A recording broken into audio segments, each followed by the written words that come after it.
to We Build Great Apartment Communities, the only show dedicated to the process and strategies for transforming apartment buildings to thriving communities. I am your host, John Brackett, and welcome to the show.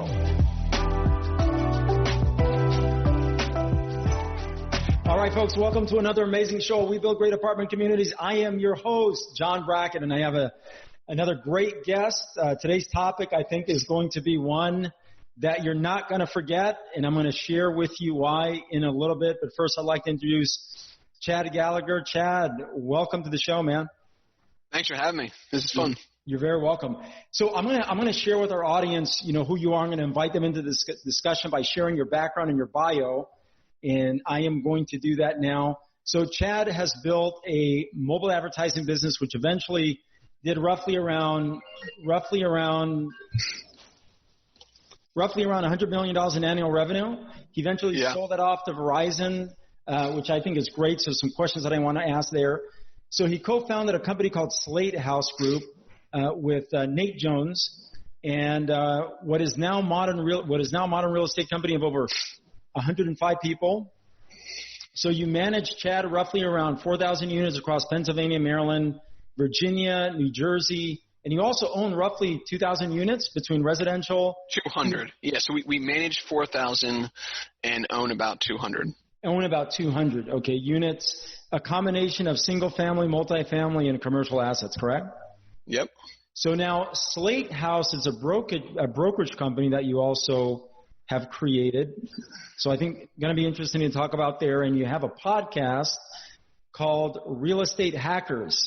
That is correct. Yeah, awesome, man. So, hey, really excited to have this. Go ahead, please. We're kind of tech nerds. So that's the homage to Real Estate Hackers, both kind of hacking and also obviously real estate hacking is a kind of a well-known concept. So we put together, and Real Estate Hackers is the podcast. It's also a conference that we do once a year. So I love it. So it's I know your background. You graduated from the University of Virginia with a degree in systems engineering, and so I'm sure that has really helped reshape how you approach your business.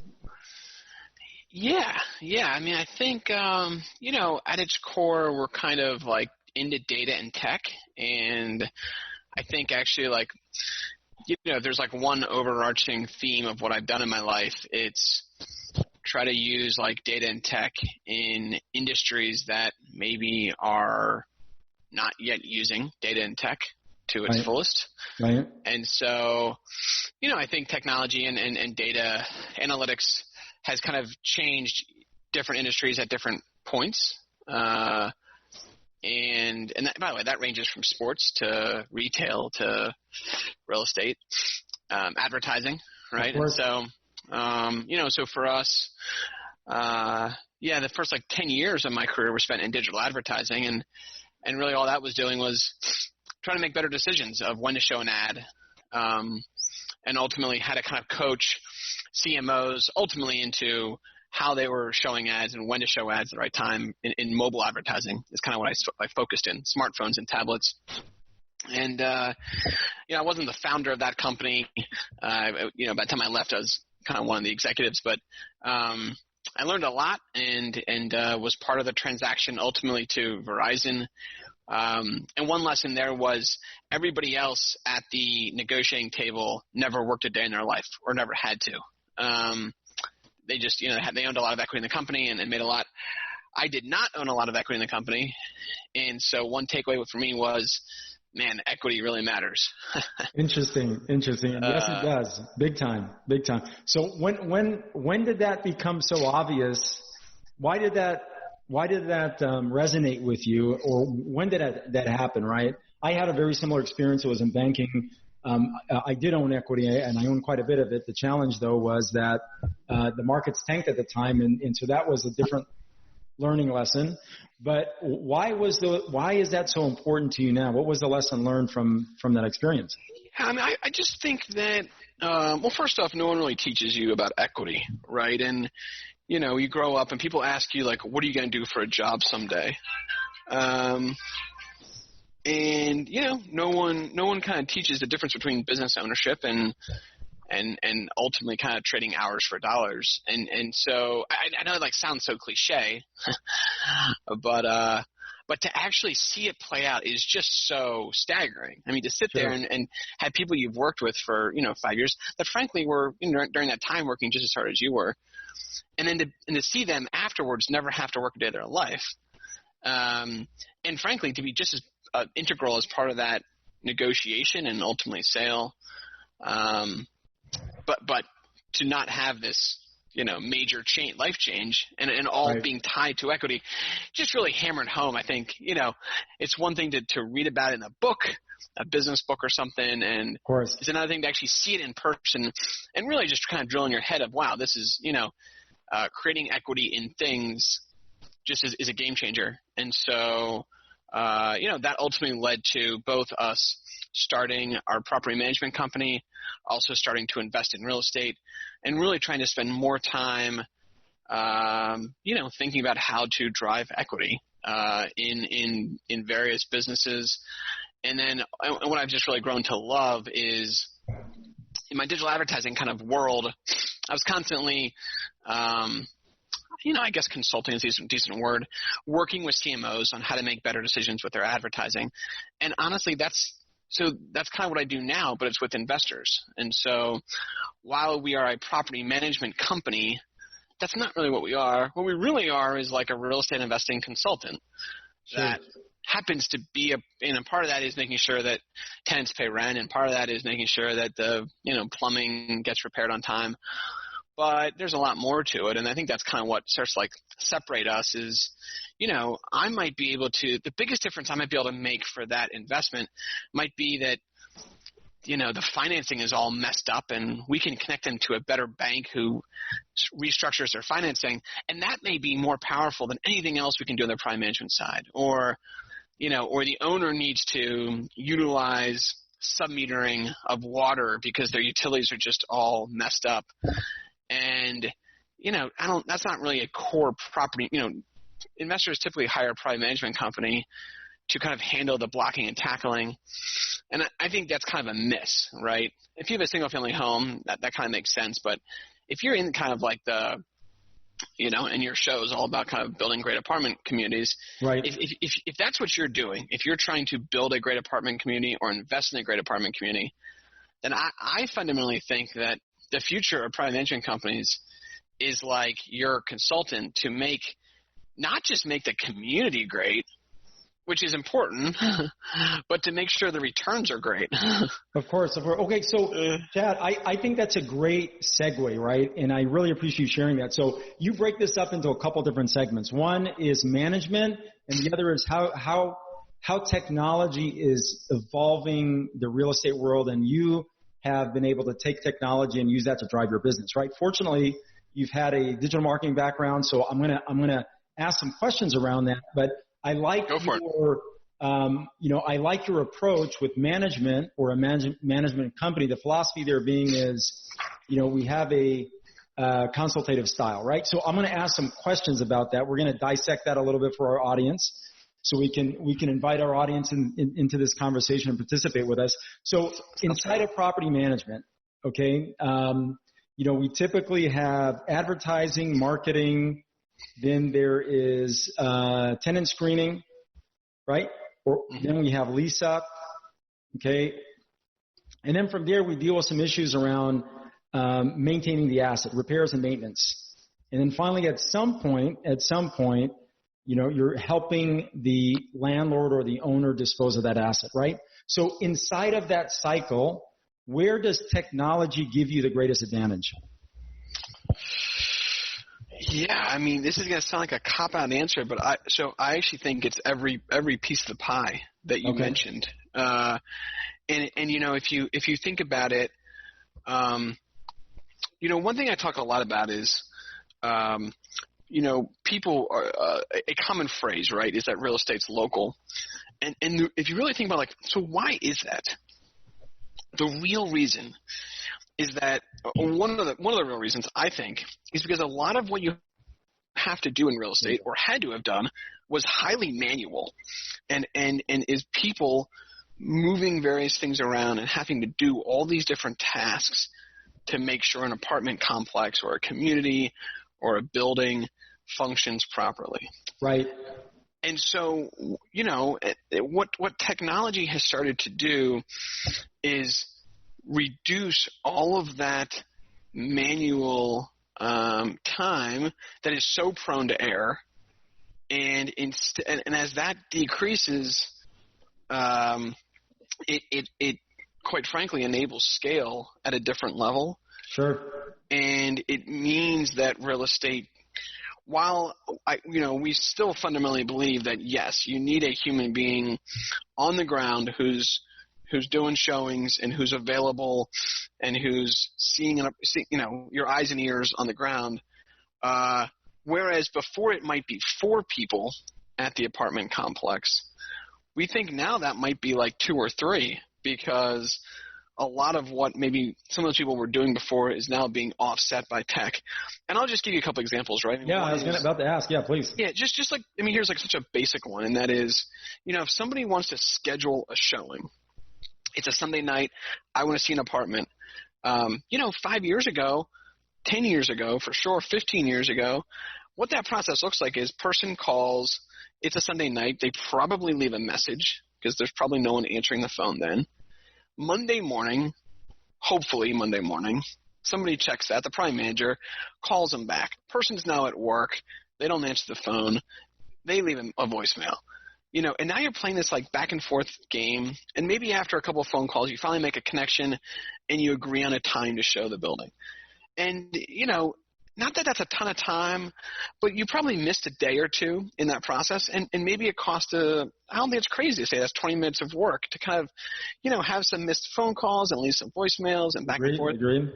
All of that, there's no reason why that has to be done over the phone. That tech has replaced that, and we now see at least 80% of our showings are scheduled online without anyone calling us. They can call us if they want to, but there's no reason for them to call. They don't want to call. So on a Sunday night, that person can instead schedule a showing for the next morning at 9 o'clock. So they can actually show up because they know we have available time to show it. And instead of the prime manager getting on a phone to reschedule that at 9 o'clock, they're now showing the unit. And so as you kind of just use that one analogy, it's such a simple one, and I use that to kind of showcase why tech is so important. Right. Is you're cutting down the tasks that people have to do. You're making better experiences. And then ultimately what that does is it frees up, one, there's less error. It allows way more scale. And then finally, where you do have humans making decisions, they're less about these rudimentary tasks, and they're more about fundamental questions like, hey, Mr. Owner, investor, what are you looking to do the next 2 to 4 years with this investment? And then have that, that conversation guides everything. So okay, so if I'm understanding you correctly, let me kind of break this down, okay? So if I'm understanding you correctly, one of the huge advantages that you've been able to create inside of your business with technology is freeing up time for your staff to act and be more consultative towards your clients, which makes a lot of sense, right? If your time is getting freed up from redundant tasks, then now you have more time to focus on finding ways to add more value. And I agree with that, and I see that. But let's take that a little further, right? Let's start with, I think, one of the probably there are 2 pieces inside of management that I think are really critical. And so I want to talk to you about these because one of them falls directly into your advertising experiences, right? So advertising, marketing, critical, right? Because if you can't market a property, you can't get a lease, easy to run into some problems, especially with an apartment building. So what are some of the big lessons or big takeaways that you can share on using digital advertising to drive showings, whether they be online showings, in-person showings? The bottom line is we need to show properties, right, to get them leased up. We need eyes on them. So what are some of the things that you're doing right now to drive that, especially with digital advertising? Yeah, so we talked about kind of enabling showing times to be booked. The next example I'll give, and again, we're not the only ones doing this, but I get it. But COVID has definitely shown why this is so important. I bet at least half of our showings occur without us even having to be there, through essentially a digital lockbox where somebody puts in a credit card, they reserve a time to see it, and they go see it themselves. And we were already moving in this direction, and we were seeing a lot of our showings heading that way. People who want to see it maybe outside the hours that maybe we're working, or a strange day. Maybe Sunday morning works best for them, and we're not available over the weekend. So now they can kind of open up those new hours. But now, man, look at COVID. I mean, the idea of a contactless showing, everyone in the world that's their dream. And so that's what tech enables. And so, you say to yourself, like, how does that impact the marketing? I think one thing we've tried to do is align our marketing message well with what's going on in the area. And so, in this case, COVID's an easy one, right? But we're going to call out in our marketing, hey, you can have a contactless showing. You don't need to see anyone. Click here to schedule your showing where you can see it without anyone even being there. That's actually a big value proposition, right? Sure. Imagine if you're, in that at risk, or you live with someone who's at risk for COVID, to know that you can go see the apartment and not have to see anyone. That's a huge win. So I think, and I just kind of like play that thing out, right? I think that obviously COVID's the extreme, but I think every local community has these ebbs and flows of things that make certain areas, certain buildings, certain communities appealing. Here's another example. If an area is going through a high crime spree, then we're going to call out the security features in that property, right? So we're going to play to whatever is going on as much as possible. And it's interesting, like, we believe in signage. We're going to put a sign up, but that's like last on my to-do list. And I spend very little time thinking about the sign because, frankly, we see incredibly low results from signs. And we're going to spend all our time just thinking about the pathway from someone seeing an ad all the way to, eventually conversion. Okay, so I really want to ask some questions to kind of deep dive into the advertising, right? Because messaging, advertising is really important. One of the things that I used to run into with third parties, which is why we created our own management company, is I quickly learned that most management companies, they were horrible at marketing, right? So with your digital background, I'm sure that's giving you an advantage, but can you talk a little bit about that? So how do you drive leads to a property, right? Can you share some tips, some ideas, some strategies? Because it's really important. It's critical. Yeah. I'll just mention a couple things that we've done. So first off, our scale really helps. For those folks who understand what SEO is, search engine optimization, we spend a lot of time thinking about kind of like where do we rank in search engine optimization. And so, the key to search engine optimization is really getting other folks to link to you. And so we've thought a lot about kind of, how do you create more links to our site so that ultimately when someone searches, Philadelphia rentals, we show up as high as possible in that list, right? And so, I think that's one thing to think about is like, especially at scale, right? So if you've got a single family home that you're marketing, that's not going to help you. But if you've got 300, 400 units, if you've got a big building, thinking about how do you increase where you rank in kind of natural search engines, I think that matters a lot. And I think it's interesting, like I find investors oftentimes want to talk more about the color of their sign than they do like their digital marketing presence. That's right? Classic, man. I'll give you like a horror story. Okay, yeah, please. It's just worth thinking about. Your show's trying to like help people not make mistakes, I guess. So we had some investors close on a property, and in this case, these were new investors, and we didn't have a relationship previous. So after closing, we got hired as the management company. And so we said, okay, that sounds good. Like, we're excited to work with you guys.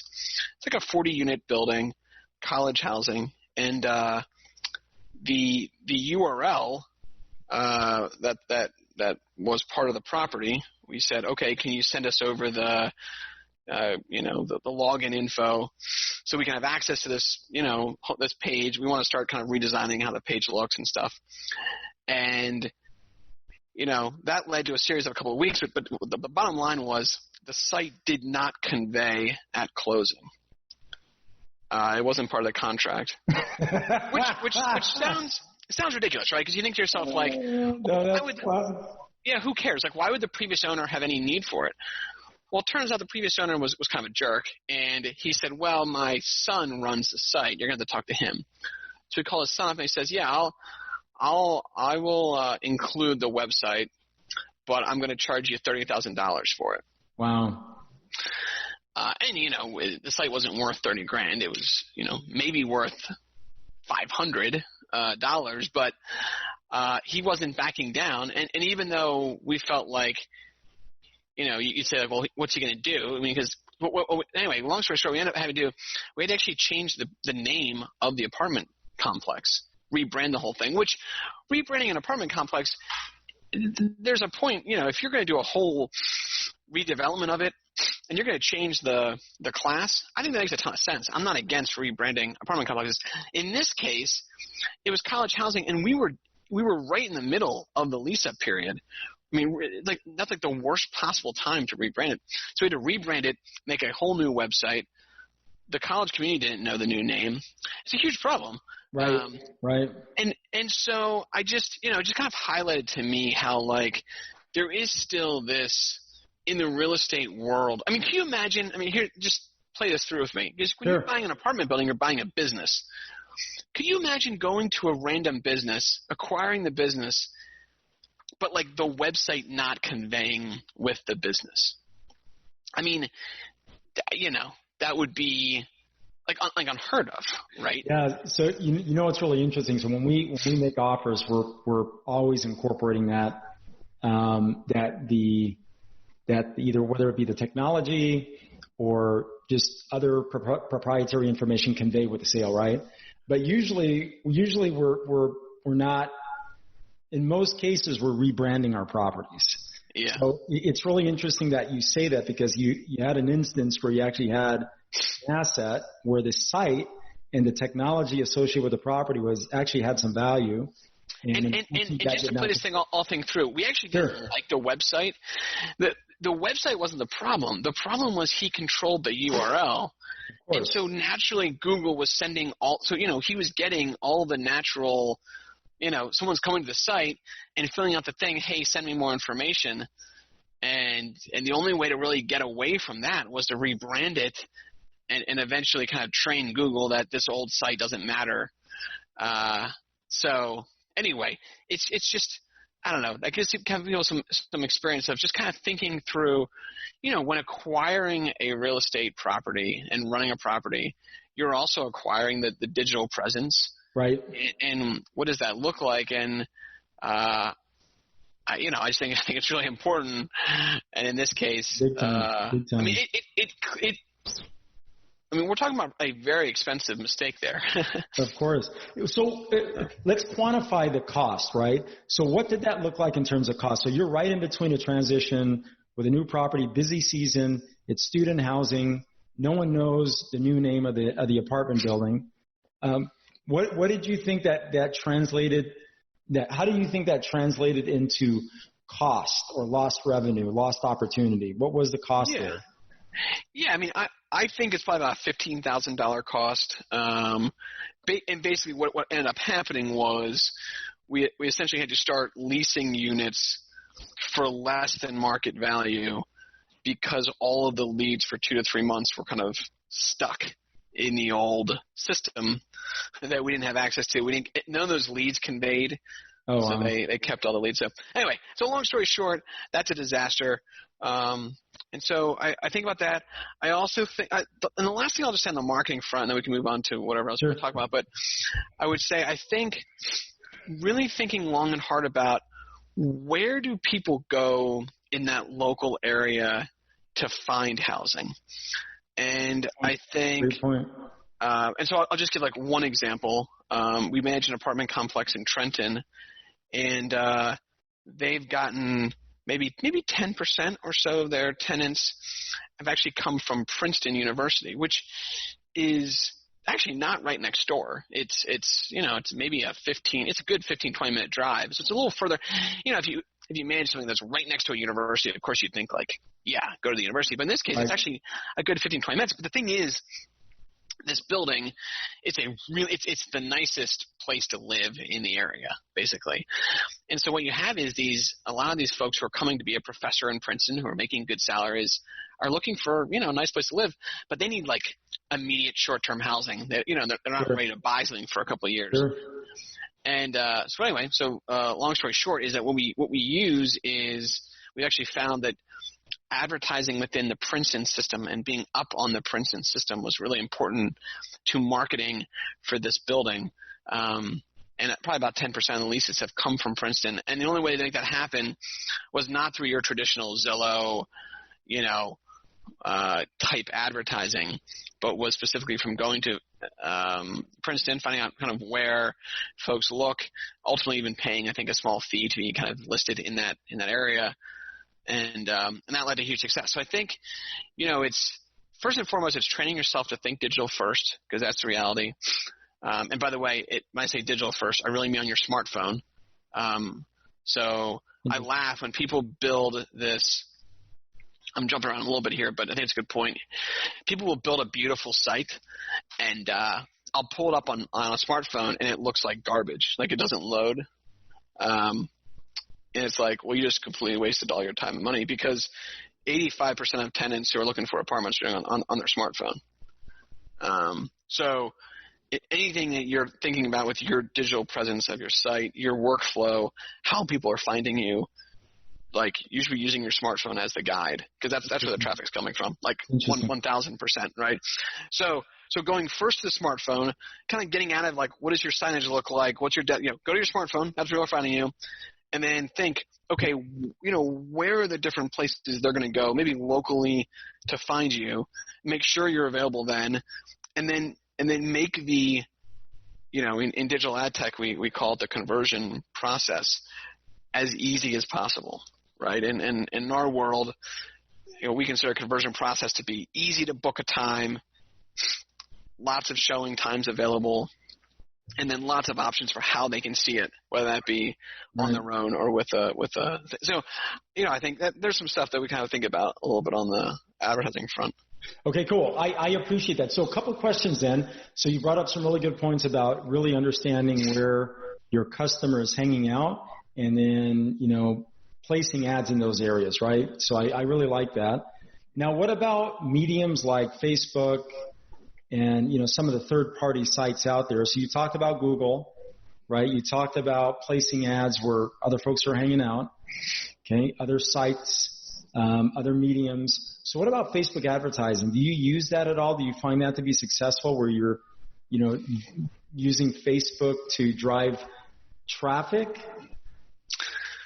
Yeah, so to be honest, we actually, and this is going to sound surprising, we actually don't spend much money at all on advertising. We think a lot about digital placements and advertising, but not actually from a marketing spend perspective. We actually think that for the most part, most marketing spend on things like Facebook is actually not super helpful. And the reason for that is, when you're in market for a rental, you're in market for a very short amount of time. And so what we'd rather spend all our time doing is making sure that when you're in market, wherever you go, we're there.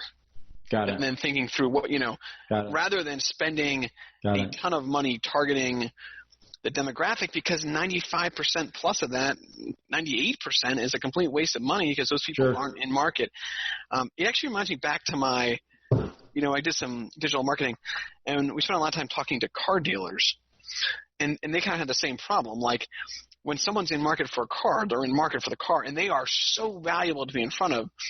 But when they're not in market for the car, yes, there's some value to Ford being top of mind, but their value just plummets way down. Sure. And so we kind of think the same kind of concept lives in this world too. Okay, so I'm going to shift now to repairs and maintenance, right? Because you can have a really good advertising process, you can have a great lease-up process, but ultimately, if you're not maintaining the asset, right now you're left with another set of issues.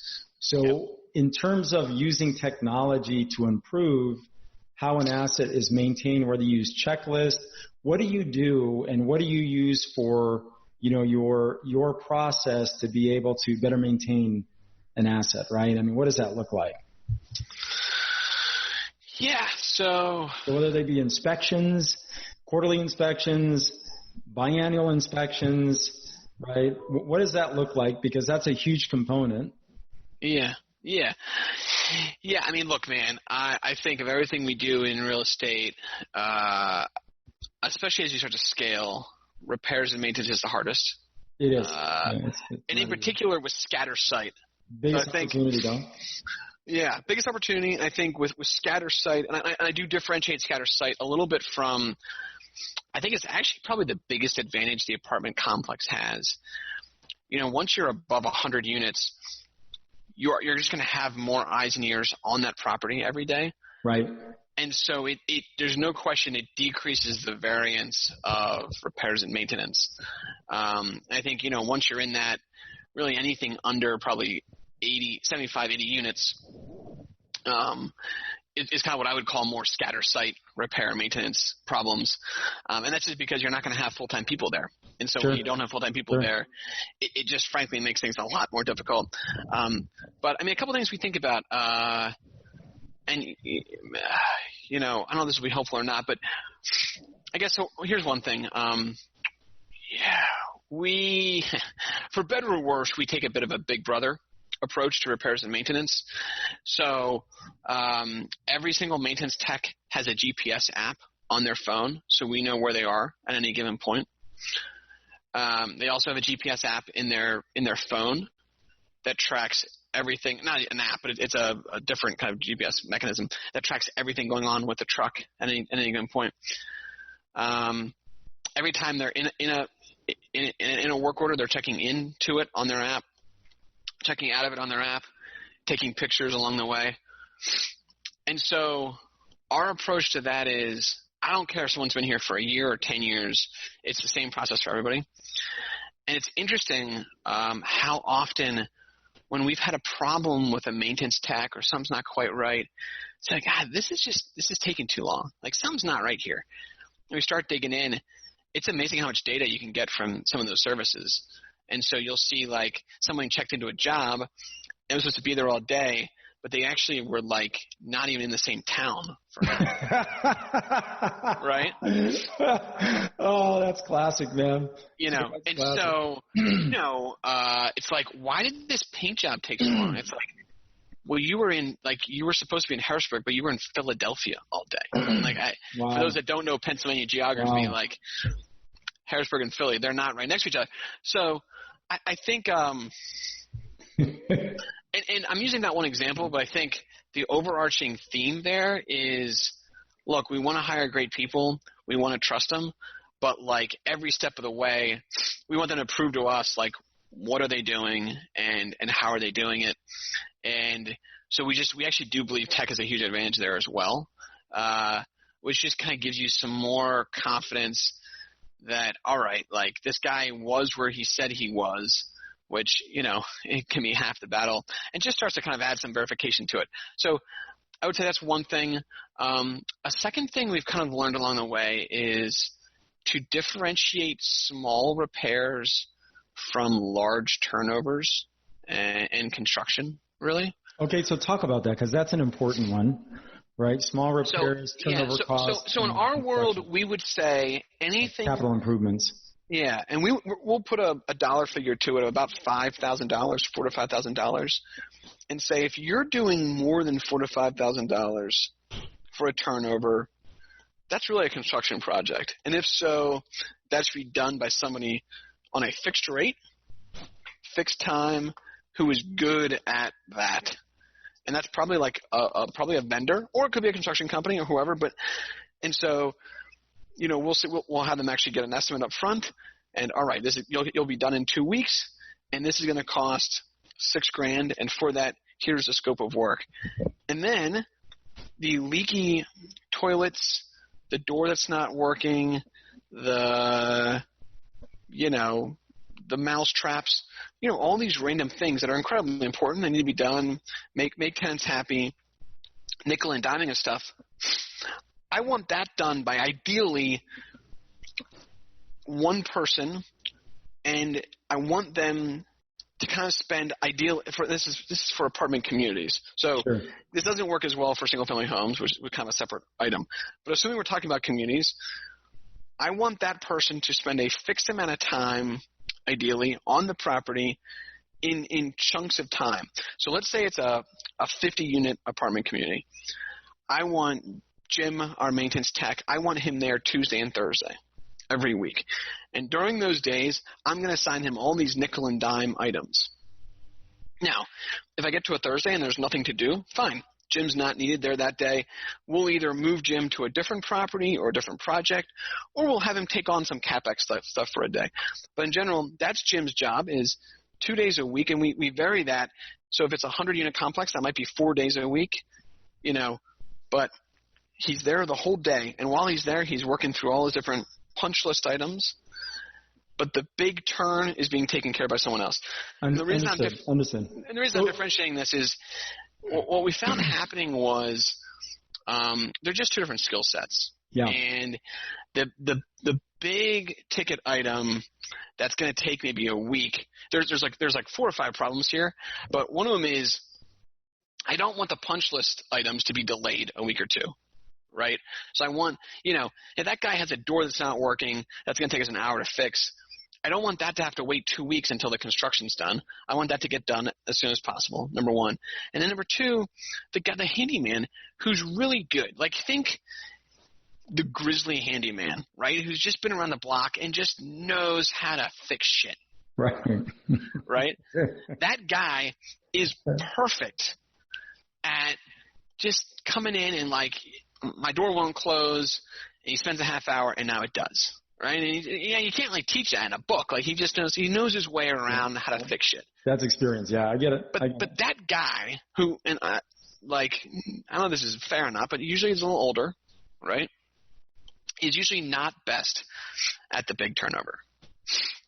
Okay, so now we've talked. We've used that analogy from the viewpoint of a property manager, right? So how now? In this case, if we were to translate that to create a benefit to the owner, the investor, right, the landlord, how would you do that? So are you using a checklist, right?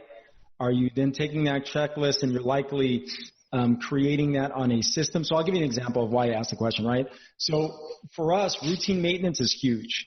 Routine maintenance keeps our communities looking great, right? They help us sell into our communities easier, whether virtual. Anytime someone comes up, I always tell my team, the very first point of sale after the ad is what our grounds look like, right? What the community actually looks like. That's the second selling proposition. First is the ad. Once they show up, it's what the communities look like. What the community looks like, the grounds, and how the grounds actually feel. Okay? The culture, the feeling. Okay, all the things that you talk about, the customer experience starts once, right even before they pull into the community, right? What they see, what they feel, what they hear. Okay. Yep. So maintaining that is really important, right? And we use checklists that we then take and we, automate with systems. So what advice can you give a landlord on how to better maintain or standardize that process? Yeah. So, I mean, just to conclude my last point, the first part of that is who's doing what. Right. Right. Which is part of the standardization process, right? So like, okay, let's first figure out who's doing what. Then once they're doing that, one thing we spend a lot of time thinking about is a property having a database of how to resolve maintenance for that property. So. Okay, say that again, because I. Yeah, so what we want is, I want every property to have its own customized kind of, here is the key specific customized maintenance items at this property, because everyone has those, right? So, okay, Chad, I'm gonna play devil's advocate on that, okay? I'm gonna play devil's advocate. So, in real estate, most of the issues that we deal with in real estate, they're the same. If you go to property A and you compare the issues with property B and you go to property C, most of the issues are the same, right? Especially if you segment them according to repairs, turn, and then capital improvements. Okay. Yep. If you segment them that way, so why would a database of issues be important, right? Because you bring up a great point. If you're paying a tech, okay, a maintenance tech, okay, and let's use your handyman as a really good example, right? The guy that's been around for 25 years has seen almost everything that has been seen that you could see, right, in order to be able to fix something. So very different skill set, a little bit higher value. So why would that be critical, especially if you're segmenting, your labor? Let me give you a couple examples. Sure. I think they play out well in examples. So here's like a really simple one. Okay. Let's say we get a no heat call. By the way, you're in San Diego. You don't probably know what that means. That means like it's really cold. Right. So I do know what that means because we own in Texas, so there's some places there. Yeah. So air is big. I'm just messing with you, but okay. So for those folks in particular, right, in the north, mid-Atlantic areas, right. So a no heat call can be a huge problem, right? And so the traditional thing is, let's say the call comes in on a Saturday. The traditional thing to do is to have a HVAC tech go out, by the way, really expensive on the weekend, super, super pricey, and try to repair and fix that unit. And they could easily spend $600 on a Saturday, easily, in just a couple hours, because it's an emergency, trying to kind of get that system up and running. Whereas if I know that unit is 12 years old and has a lifespan of 10 years, and I get that no heat call, my next reaction is, okay, let's get them some space heaters, but I don't want to throw more money after a problem that's going to have to be resolved here in the next year or two. Let's just put a whole new system in. And ideally, let's do it before we get the no heat call. But what does a database have to do with that? So the database would be when that call comes in, the coordinator actually sees, okay, the HVAC unit, which was last replaced 12 years ago, there's a no heat call. And there's a hesitation there before we go spend 5 hours fixing it. The HVAC tech who goes out will probably be given the instructions that say, hey, this unit's 12 years old. If it's something as simple as just, flicking a switch, great, do that. If it's anything more, don't do it. We don't want you spending time on it because we're going to put a whole new unit in, and just go get the specs and let's actually put the new unit in.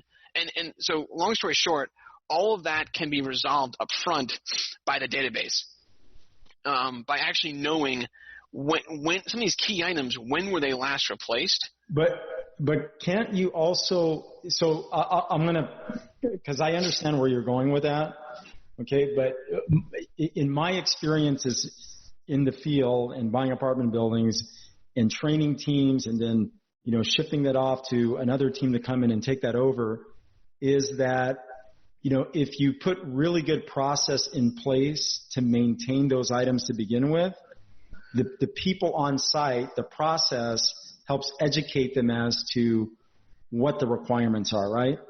So I'll give you an example. Say, let's use your 100-unit apartment building as an example, okay? Your labor mix usually looks like this. You have a lead tech, okay? You have, ideally that person has experience with HVAC. That's a huge bonus. Otherwise, you're typically outsourcing that because of the cost like you mentioned, but you can contract that out, okay, and save tons of money doing that. Okay, you have a groundskeeper, pretty critical, and a manager, right? Usually that HVAC person, ideally, your maintenance guy, they're also HVAC certified. Bonus. So I'm totally with you that in theory, that work order goes to the tech who knows the property inside and out. But I guess what I'm saying is, in my experience has been a couple of things. First off, there's a lot of apartment communities that aren't 100 units, that are 50 units. Big time. And those folks do not have a full-time lead tech. Yes, but I think that also shifts to my point, right? So if you're focused on standardizing how you maintain the property, right? So I'll give you a great example. We have a smaller property, okay? In this case, it's a 20-unit property that's outside of our market. Okay, in this case, it would be a 4-hour plane ride away. And so we have a lot of folks that operate virtually, right, for these reasons. And we're doing this almost 3 years ago. So when COVID hit, for us, it was a huge bonus, right? But how we got there was because we're dealing with a third party and we're dealing with tons of mistakes. So finally we said, okay, we're changing this and we're going to use this as an opportunity to scale and get better. But, one of the game changers was implementing routine maintenance procedures, right? Okay, so every week, let me back into this. So in some of our markets, okay, some of the cities, what they do is they come out and they do annual inspections, depending on the state, depending on the city. Okay, they'll do annual inspections as part of their certification or recertification for that apartment building for them to be able to issue a license, right? Okay, if the inspector comes out, there are health and safety issues, okay, he's going to give a long list of items that need to be fixed before that license is even issued. So what we've done is we not only take that, anytime we get into a city, okay, one of the first things that we look for is, hey, what are the licensing requirements? Okay, some of them call it a certificate of occupancy, licensing requirements, whatever it is, that you have so that we can be able to occupy or maintain this property or operate this property, right? So let's say, okay, look, here are our requirements. So then what we've learned to do is we've learned to ask, what are the standards by which you are creating these requirements, your own checklist? Because when that inspector comes in, he's going off of a checklist, right? Okay, or she. They're going off of this checklist that's routine, that's standard. But guess what their standard is? Okay, they're using the International Building or the International Maintenance Code. Okay, so what we've done is we said, okay, let's go take that International Maintenance Code and let's take what theirs are and let's combine them and let's simplify, right? And now that's become our standard. So if my maintenance guy every week, if you take that checklist and over a course of a year, that checklist that the city is operating off of is a 150-point checklist, and I break that down into 12 months, right? I divide that by 12. Every month now, my maintenance person, every week, they're knocking out things weekly to comply with that checklist, right? That's how you create amazing communities, right? So when you go into something, it's standardized, but also you're not waiting till the very end and things start breaking down. Now, what we are still dialing in is automating that with a tablet and systems, right, that are all, I don't want to say virtual, but that we can do online.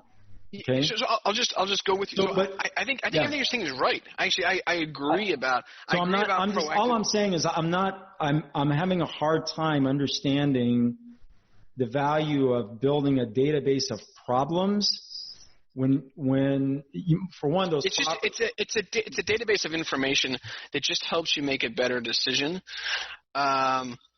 Work order comes in, refrigerator's not working. Is refrigerator 1 year old or is refrigerator 10 years old? If it's 10 years old, let's just put a new refrigerator in. And look, I hear you that ideally we're doing as much as possible to proactively not get in these situations, and I'm not. I would almost differentiate my two things. I'm not saying that's not the case. And by the way, I actually think our approach to digital information actually just augments what you're saying. So someone's going through and doing a checklist, and on the tablet it would say, okay, we actually know this refrigerator was last replaced 9 years ago. When we do the turn, hey, you know what? Let's just replace the refrigerator now. But isn't that part of the process though? So, when they're doing their routine checks, they are inputting data in there. When we're doing a turn, that data is going into that unit, right? So all that data is being represented with that unit. I'm just saying it should already be there because the data, we know when we buy the refrigerator, we put the data in, bought refrigerator. So now it sits there. So now that unit, we know here's when the refrigerator was bought, here's when the stove was bought, here's when the roof was last put on. Okay. Right. I see what you're saying. At what point so here's one of the other sides of this too though, right? You can paralyze yourself with technology. And that's one of the things that we really focus on not doing is how do we simplify everything so much that literally, okay, this is how we started this, right? The question was, okay, how do we make this so simple that if we had people turn, I can almost take anybody and plug them in, okay, as long as they were willing to learn. Now, with the exception of, a maintenance person, okay, they just need experience and they need to have some seasoning, right? Otherwise, very expensive. It's tough. It's tough. But that was the thesis, okay? The thesis was, all right, why is McDonald's so successful? And how is it that they're able to operate all over the world? I 100% agree, and I actually think that's our core. Everything we're trying to do is to say. So you said the maintenance guy. I think if the maintenance, so we operate a bunch of large apartment buildings. Let's take 120 unit building. If both there's a live-in maintenance tech and a live-in prime manager. Right. If tomorrow both resigned immediately and said, I'm never coming back, one of the interesting challenges to us is how painful would that be? And how much information. Great question. And what we've – and I'm not saying we're there, but where we're trying to go is – look, the reality is people are only going to stay at jobs less time than they did 10 years ago. Right, that shift's not changing. You can do everything. Maybe there are ways to engage them. No question, and I'm not saying you don't want to do that, but the reality is, people are going to move more. They're going to change jobs, and frankly, sometimes they're not going to give you 2 months' notice. So what we try to do is say, okay, rather than everything living up here in your brain, I want it to live in the notes of the property that anyone can access at any point. Yeah, and I get it, man, and I agree, but I want to take that a step further, okay? Because we've lived this literally. Is that take that a step further? Yeah, the notes need to be there. That's part of the process. But how do we create systems that are so simple and so easy to follow and so well thought out that even if that person did leave, it'd be very easy to plug someone in as long as that person was willing, able, and more importantly, they were willing to follow our process. Now we're not hiring to 100% talent, right? We're hiring to someone willing to do things our way. And there's huge difference.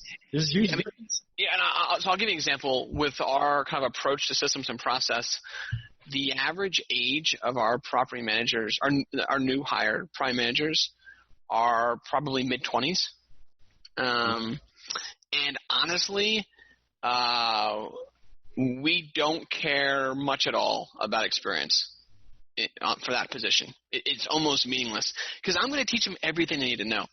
They're going to follow our process stop to, and by the way, that process touches everything from marketing, like we talked to up front, right, to repairs and maintenance and how we resolve issues, to proactively solving problems, to the whole step of the way through. So I do think that there's some inherent experience that's gained from a maintenance tech who's just seen a lot of weird maintenance. I agree 100% with that. And right. so those hires still are a little bit older, but our property manager hire is getting younger and younger, and I almost don't care about experience because their experience is going to be most likely with systems and process that I don't even value anymore.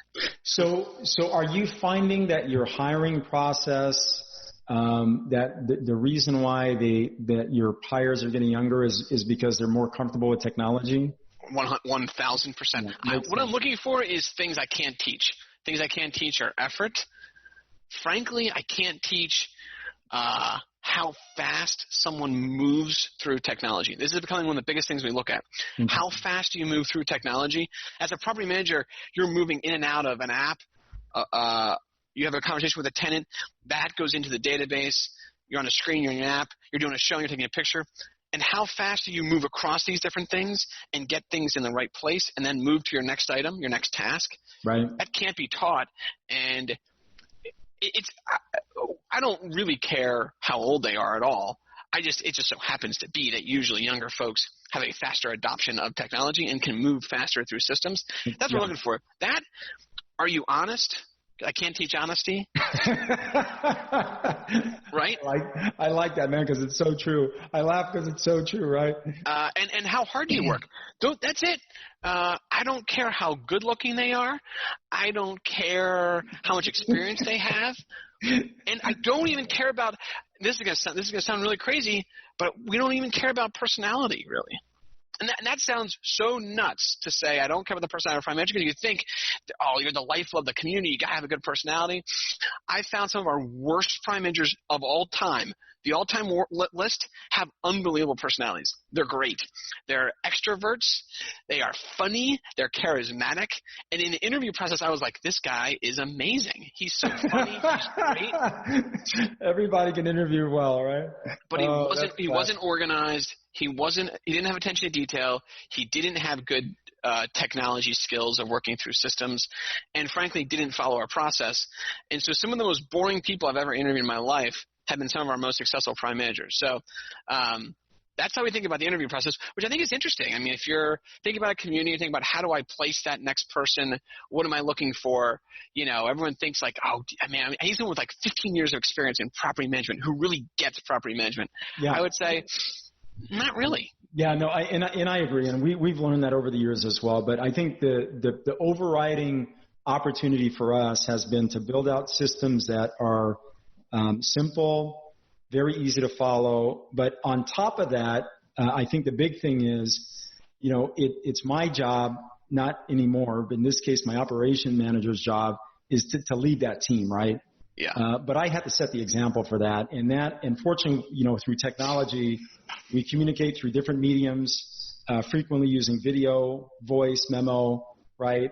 Whether it be Voxer, we use Voxer a lot because we have folks internationally. But we also use, in this case, we've migrated on to, we use Zoom quite a bit, but migrated on to Workspace. Okay, the Facebook product for corporations, and that's been huge, right? Because we can create different teams inside of that. But the point there being is, on Monday I have a message to your point of conveying a message, which is really, really critical. So we have to set the tone for how we convey a message for them to be able to understand what's expected culturally, right? Because it makes everything else much easier. But if you don't have a leadership team that's not setting that expectation and literally painting that vision and setting the standard, I don't care how good your systems are, they're going to start crumbling. And ask me how I know this, because I made that mistake. Yeah. I'm not a theorist, man. I'm the guy that just goes out there and does it, and I figure this stuff out. Yeah, no, I'm with you. I think look, we always say, where success happens is a combination of good local people who care, who are honest, who work hard. Right. Combine that with good processes and system and tech, and you're going to have a winning, situation. And so one or the other by itself doesn't work. We've had great people with poor processes still fail, and great processes, but people who don't care, who lie, who cheat, steal, they fail too. So, all those things you learned in kindergarten, that's what we're looking for. I love it, man. I love it. Well, hey, Chad, we are approaching the end of our show. This has been a really fascinating conversation for me. You can tell I love this stuff. I have people that are much better at it, but I'm really good at finding ways to connect dots. Okay. And so that's why I love technology and I understand the value of it. So for me, this has been a great conversation. Because technology is one of those things that we can leverage to really find ways to not only improve process and systems, but also make it less expensive to operate to drive profits, right? And I really believe this, that ultimately technology can make leadership, also a greater experience for our team members, our employees. So I want to personally thank you for being on the show. Man, a lot of value. I've already taken about literally 2 pages of notes just with little things that I go, man, okay, that's actually something that we can probably implement. So a lot of value, right? That's being offered. Now, how do people get a hold of you, Chad, if they want to learn more about your company, what you folks do, and how you can possibly help them? Yeah, just for starters, you can email me. So my email is Chad, CHAD, at SlateHouse Group. So that's Slate, SLATE, House, HOUSE, Group, GROUP.com. And our podcast is called Real Estate Hackers. So if you kind of want to hear more a bunch of nerds talking about tech and real estate and stuff, that's what we do there. We try to have fun too. But yeah, email is probably the best way. We're a property management company in the Mid-Atlantic. We also do a bunch of investing, and we like talking to smart people who are doing really cool things across the country in different ways. Awesome, man. Awesome. Well, I'm really excited about your conference. I think I'd love I'm going to explore possibly attending that with my operations manager or maybe. Yeah, man. Yeah. So it's going to be, it's April, end of April, 2021. And it's kind of unique in that we're not targeting multifamily or single family and that stuff. It's specifically the theme of the conference is the next generation of real estate. Oh, I love it. I love it. And so it's really thinking about, and this isn't like virtual reality, like in some Netherland. No, this is like real people using real tech to solve problems in unique ways. That's what gets me excited every day. So. Beautiful, man. Beautiful. Well, man, you've been a tremendous guest. Very happy to have you. I can't wait for the next time we talk when you're at, 4,000 units. I'm sure you'll learn a couple things or two once you get to 4,000? Yeah, man, we're learning every day. And by the way, I love your some of the stuff you're doing. I want to spend more time with you guys in your community. So this is really cool. I really appreciate it. Hey, so before we go, any questions that you want to ask me that you feel can, add some value to our audience? Man, any questions I have for you? I don't know, man. Well, man, don't rack your brain. Yeah. Let's see. Here's a good one. What's the next couple months look like in a world as we start to get out of this COVID pandemic, hopefully? Okay, I'm going to qualify that question a little bit. From what standpoint? Acquisitions, capital, management, sales? Let's just say acquisitions. Keep it really simple. Okay. Well, what we're doing right now is, I think the game for us right now is really to get clear on where we see or how we're anticipating opportunity, right? And so there's some markets that I believe are going to be fairly opportunistic, and so we're trying to position ourselves for that or for those markets, because one of the things that I think this kind of market creates it is to some degree there's some predictability, right? So for example, if you know that office is getting impacted and retail is getting impacted, hospitality is getting impacted, there are some markets out there where where that impact is fairly severe, right? So if we want to be in those markets, so there's some markets that I've said, man, I would love to be in this market because I think it's a great tourism market. The timing wasn't right because I felt that we were priced out and it just didn't make a lot of sense. Now, however, pricing may come down. Yeah. Now, however, that's very different, right? And I believe, and there's some markets that I really like, and I think we really like it as an organization, that are kind of retail centric, hospitality centric, and I think this will be a good time to start entering into those markets. Assuming that the value is there. So it's really a game of being intentional and patient right now, and making sure that we stay very liquid. I love that. I love everything you just said. Makes a lot of sense, and I definitely agree. Yeah, man. Well, Chad, I really appreciate you bringing on, man. And one of the things I want to extend out to you is, we'll talk a little bit more about this after this call, is creating a network of folks that are tech-centric, finding ways to use technology to, like you said, solve problems. I think there's huge value in that. Yeah, I agree. I think, my goals in the next 10 to 20 years of my life, interacting with people who are passionate about real estate and tech. And I think, there is going to be a lot of money made for a lot of people who are passionate about that. And we don't have all the answers, but I just want to get to know more people who have cool ideas. Awesome, man. Awesome. So I'm in. Well, hey, thank you, buddy. Really appreciate you being on, and I wish you continued success. Thanks, John. It was awesome. It was fun.